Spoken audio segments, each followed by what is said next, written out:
Hey guys, Cats Writer here again. About 2 weeks ago I did the video blog of 13 Reasons Why Not To. Selfie video Thursday because I took 2 days off from work. As everybody knows, May is Mental Health Awareness Month. That's why I've been like posting little things. I think it was something really important that I wanted to bring up though, because to certain people who have been following me, 3 days ago or so, I hit a pretty bad low that I haven't gone through in a while.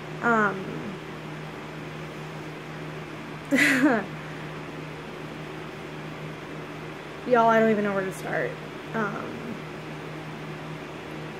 I mean, I know I've said thank you, but mental illness is a very real thing, and it makes us do some really stupid things sometimes. My work was lucky enough to give me some time to take a mental break and just decompress. So I've been sleeping in, and I've been trying to write. I think I've gotten like 2 posts done today. Mental illness isn't something to take note of lightly. I don't think anybody should make note of anybody's flaws though, period. And I wouldn't say, I guess flaw is a bad word, but I am flawed. I mean, my anxiety I'm a marketing director, and I don't even know how I do my job. I have to spend over half of my shift on a phone talking to clients, and I hate picking up that phone.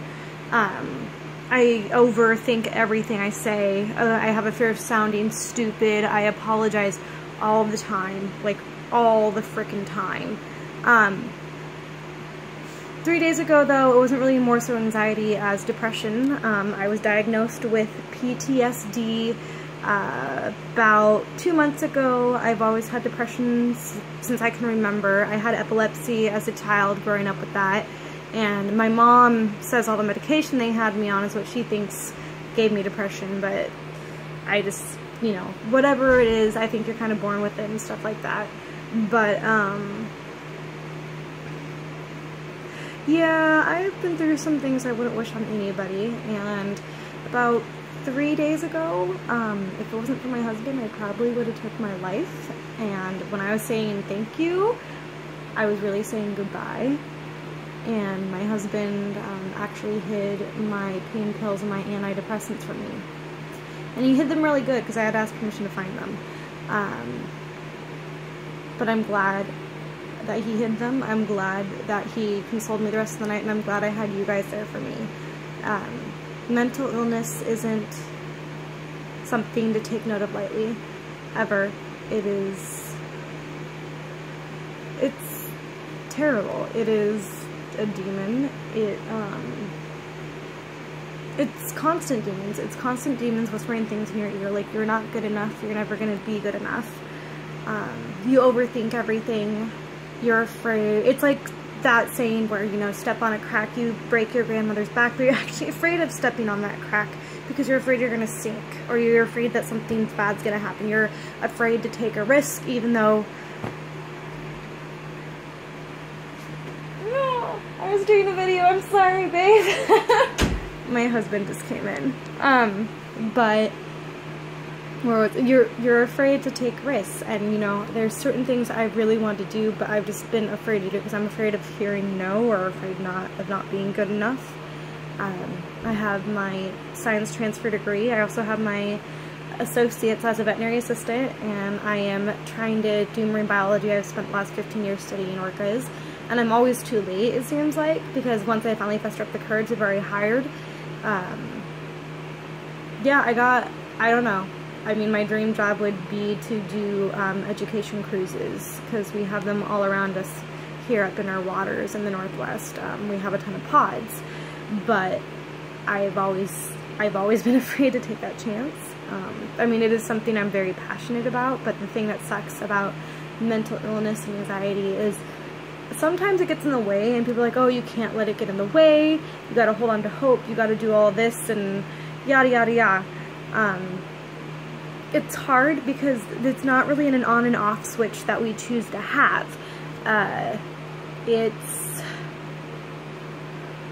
It's not. I mean, when things are okay, it's not necessarily okay.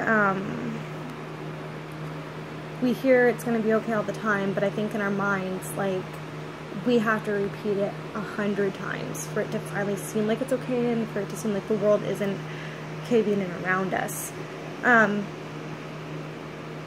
There's so much more I want to say, but I can't really fester in the thoughts because I was doing really good this morning, and then I kind of plummeted again, like not even 15 minutes ago, out of nowhere, and it's just, I'm trying to get out of this funk, and I think that's why when I took this mental health day, I'm like, I'm going to get on Kat, she's going to distract me, and it's going to be a good day. And I think in certain mornings, you know, we just have to tell ourselves that it's gonna be okay, and it's gonna be a good day, but I think you can only say it so much. To an extent, like, some people, like, you have control of your thoughts, but it's hard. When I get my anxiety or my spells, I really have to ground myself. I have to look around where I'm at. It's very hard for me to think clearly, and I think it's hard for anybody to think clearly who suffers with any type of mental illness when you have those spells, because no matter how much people can tell you they love you, you have to believe it, and sometimes it's really hard to. So with that, I really want everybody to take note that May is Mental Health Awareness Day. I know we all know people who are affected by it. They say 1 in 4 is affected, though I think it's a lot higher number than that. I wouldn't be surprised if it's 1 in 2 now in 2017. I think it was some astronomical statistic that America, like over half of America, maybe I'm wrong, has like some type of form of mental illness. I wouldn't be surprised. I actually wouldn't be surprised if it's higher. But it's not, you know, just because you don't see something on the outside doesn't mean there's something going on the inside. And I just encourage you guys to really think about your words and think about how your acting might affect people, or how, you know, it's just little things. It's really silly little things, but just be careful with and around people, because you don't know what they're going through, and I really think that we need to be there to support everybody. So with that, I am going to go. Bye guys.